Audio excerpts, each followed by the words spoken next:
का मोरपंख धारण करने का रहस्य आपको भी रखना चाहिए साथ। भगवान श्री कृष्ण के साथ दो चीजें हमेशा आपने साथ देखी होंगी, मोरपंख और बांसुरी। बांसुरी उनका प्रेम था तो मोरपंख उनके व्यक्तित्व का हिस्सा। आज हम जानेंगे कान्हा के मोरपंख रखने का रहस्य। प्रेम और दया के प्रतीक श्री कृष्ण सारे देवताओं में सबसे ज्यादा श्रृंगार प्रिय भगवान है। कृष्ण को हमेशा उनके भक्त नए कपड़ों और आभूषणों से लादे रखते हैं। हमारे मन में सबसे पहले जो छवि उभर कर सामने आती है वो आभूषण पहन रखे और मस्तक पर मोर पंख धारण किए हुए युवा कृष्ण की आती है। भगवान श्री कृष्ण एक ओर जहां प्रेम और दया के प्रतीक है, वहीं दूसरी ओर वह अपने रौद्र रूप में शत्रुओं का नाश करने वाले भी हैं। इन सब से इतर वो कई बार मित्र और शत्रु के लिए संभाव भी रखते हैं, यानी उनके रूप में विविधता है जैसे कि मोरपंख में होती है। कान्हा का मोरपंख पहनना केवल प्रेम या उसके प्रति लगाव को ही नहीं दर्शाता, बल्कि इसके जरिए भगवान ने कई संदेश भी दिए हैं। बांसुरी और मोरपंख के बिना कान्हा का स्वरूप अधूरा है। इसके पीछे कारण भी यही है कि उनके रूप को पूरा करने में बांसुरी और मोरपंख का बहुत बड़ा योगदान है। बांसुरी उनका प्रेम है तो मोरपंख उनके संदेश का प्रचारक। इन दोनों के बिना श्री कृष्ण अधूरे हैं।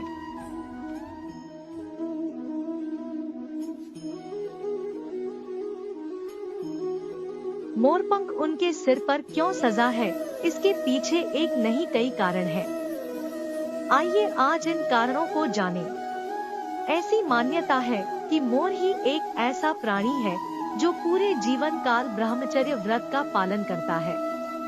यही नहीं, मोर वैसे तो अपने आप में मस्त और आनंदित रहता है, लेकिन यदि कोई उसे छेड़े या दुश्मनी करे तो वह उसका नाश कर देता है।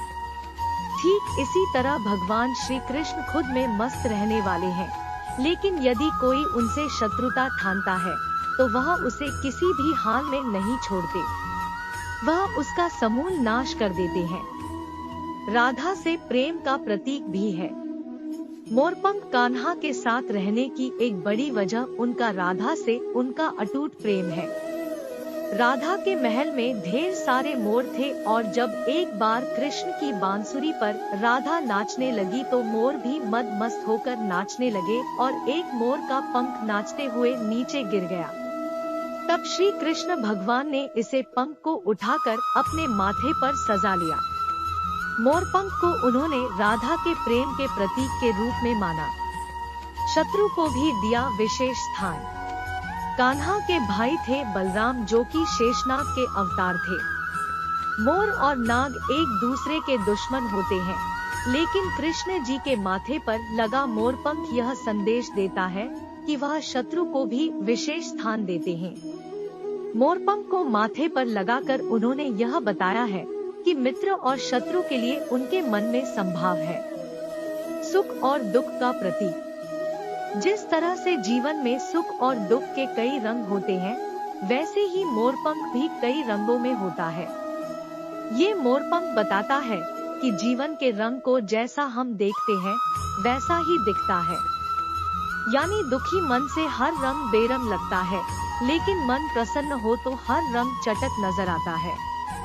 इसलिए अपने नजरिए को बदलकर खुशी पाई जा सकती है। कालसर्प योग भी था कारण, क्योंकि मोर और सर्प एक दूसरे के दुश्मन होते हैं, इसलिए कालसर्प योग में मोरपंख को साथ रखना चाहिए। श्री कृष्ण पर भी कालसर्प योग था, इसलिए वह मोरपंख को सदा साथ रखते थे। इसलिए जिस जातक को ऐसा योग हो उसे मोरपंख साथ जरूर रखना चाहिए। मोरपंख के जरिए कान्हा ने कई संदेश दिया और इस संदेश को समझकर जीवन को आसान बनाया जा सकता है।